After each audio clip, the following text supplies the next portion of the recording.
On Monday, July 21st, 2025, Metro Manila was gripped by one of its most disruptive flood events in recent years, as intense southwest monsoon rains, Habagat, enhanced by severe tropical storm crising, unleashed hours of relentless downpour across the national capital region and surrounding provinces. The deluge triggered widespread flooding, paralyzed transportation networks, forced government shutdowns, and displaced thousands of residents.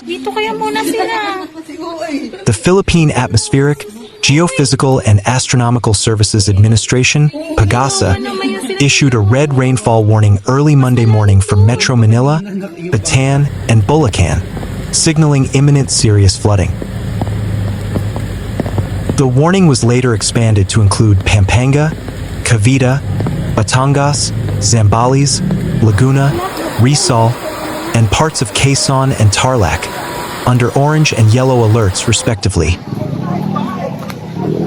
The rains began intensifying around midnight, with torrential downpours continuing through the morning rush hour. PAGASA attributed the extreme precipitation to the enhanced southwest monsoon, which was further aggravated by the outer rain bands of Crising, a tropical storm hovering near the Philippine Sea. By 10 a.m., the Metropolitan Manila Development Authority, MMDA, reported flooding in 7 areas across 5 cities, including Manila, Makati, Mandaluyong, Pasay, and Parañaque. Roads such as Taft Avenue, Roxas Boulevard, EDSA Shaw Boulevard Underpass, and Magallanes, Pong Tamo were inundated with gutter-deep to half-tire deep water, though most remained passable to vehicles. In Quezon City, flooding was more severe. Streets like Florencia Street in Barangay Valencia, San Francisco del Monte, were submerged, forcing residents to use makeshift boats and banquets to navigate their neighborhoods. The EDSA P, Tuazon Tunnel, Balintawak, and Dario Bridge also reported gutter-deep flooding, while Araneta Victory Avenue reached 13 inches, rendering it impassable to light vehicles.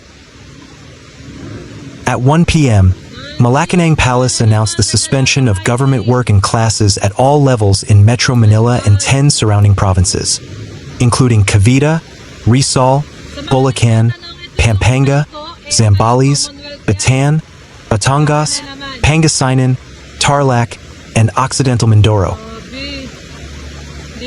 The suspension was extended to Tuesday, July 22nd, with further extensions possible depending on weather forecasts. The Department of the Interior and Local Government, DILG, issued the advisory following criticism of the delayed response earlier that day. Secretary Johnvic Remulla acknowledged the need for proactive measures, stating, "We should have been ahead of the deluge last night. Now the Office of Civil Defense and members of the Cabinet have recommended for tomorrow, July 22nd, 2025. The National Disaster Risk Reduction and Management Council, NDRRMC, confirmed 5 fatalities and 7 missing persons due to flooding and landslides across Luzon. Over 800,000 individuals were affected, with 22,000 people seeking shelter in evacuation centers. Most casualties were reported in Quezon City, Bulacan, and Pampanga, where flash floods overwhelmed low-lying communities. Emergency services were deployed across the region, conducting rescue operations, distributing relief goods, and monitoring flood-prone zones. The Philippine Coast Guard, Bureau of Fire Protection, and local disaster units coordinated efforts to assist stranded commuters and evacuate residents from submerged homes. The floods disrupted public transportation, with jeepneys, buses, and private vehicles struggling to navigate submerged roads.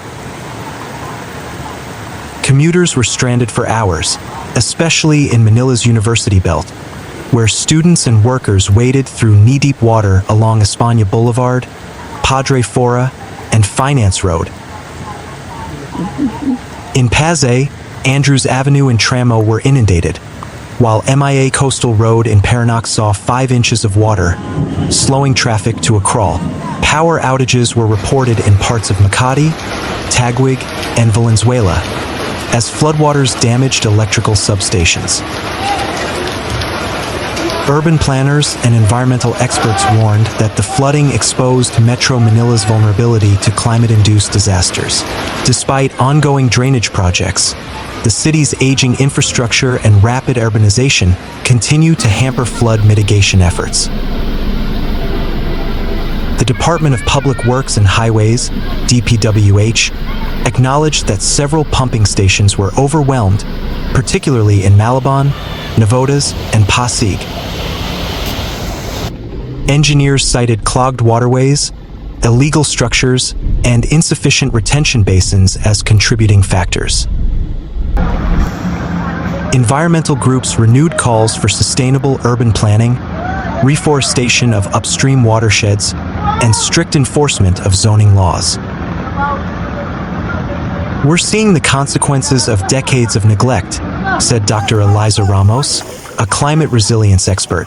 Metro Manila needs a paradigm shift in how it prepares for extreme weather. Authorities urged residents to avoid unnecessary travel during heavy rains.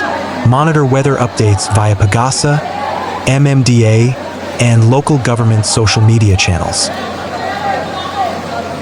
Prepare go bags with essentials in case of evacuation. Refrain from wading through floodwaters to prevent leptospirosis and other waterborne diseases.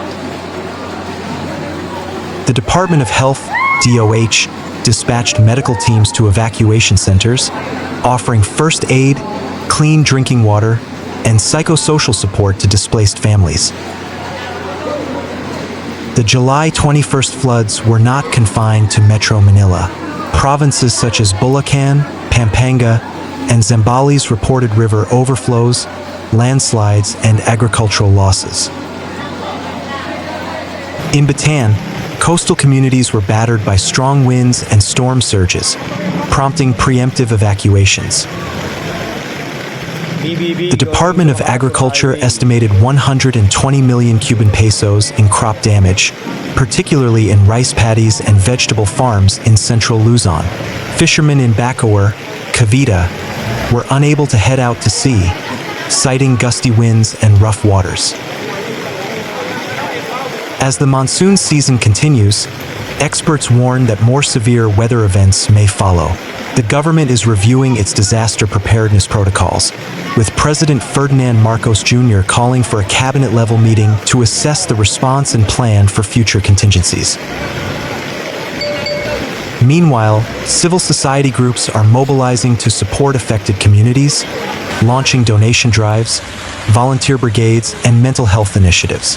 The floods of July 21, 2025, serve as a stark reminder of the urgent need for climate adaptation, resilient infrastructure, and community-based disaster risk reduction. Mayor Francisco Isko Moreno Damagoso conducted an on-site inspection to assess the situation and oversee the city's response. Traffic enforcers were deployed along major intersections to manage vehicle buildup and ensure pedestrian safety. To assist those on foot, wooden planks or pala-pala were laid across flooded portions of the road, allowing pedestrians to cross without stepping directly into the water.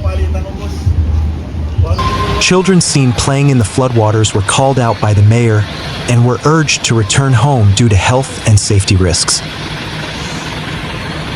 Street vendors were also reminded to dispose of their trash properly, as garbage-blocking drainage systems remain one of the main contributors to persistent urban flooding. Cleanup, decklogging operations, and tree trimming efforts continued throughout the day, with local government personnel working to speed up recovery and restore normal traffic flow. The Manila city government said it continues to monitor affected areas and urges the public to cooperate with safety measures and proper waste disposal to help prevent future flooding. Flooding was also reported in several areas of Navotas City on Monday, July 21st, due to continuous rainfall, with water reaching up to 11 inches in some parts. according to the Disaster Risk Reduction and Management Office, DRRMO. The deepest flood was reported along Milflora Street in Barangay Tanza. To manage the rising water, the city activated its pumping stations and continued repair works at the Tangos Tanza Navigational Gate. Pasay City Mayor Emmy Calixto Rubiano said the Pasay Traffic and Parking Management Office, PTPMO, reported that the city is experiencing moderate to heavy traffic due to flooding. Rubiano said additional traffic enforcers were deployed to areas identified by the Pasay City Disaster Risk and Reduction and Management Office, CDRRMO, to assist the motorists. She said the CDRRMO identified the following areas experiencing traffic due to gutter-deep flooding: EDSA, Roxas Boulevard, Aurora Boulevard in front of Sergeant Mariano Cemetery, Tramo Zamora to Taft Protasio, Virgil Zamora Street, Taft Protasio, Menlo Street, Donata, Roxas Boulevard Service Road in front of Department of Foreign Affairs, DFA, Andrews Avenue in front of Shell Gas Station, MIA and Domestic Road and Gilpuayat in front of World Trade Center. The mayor said flooding was also reported in EDSA Zamora, Malibri Plaza, and Donata Street, and Barangay 185. Rubiano said the flooded areas identified by the CDRRMO are still passable, except in Barangay 185, with almost knee-deep flood, where motorists can still pass at their own risk. She said traffic enforcers are manning the areas in Barangay 185, MIA, and Domestic Road and Gilpuayat Avenue in front of World Trade Center as they recorded moderate to heavy traffic.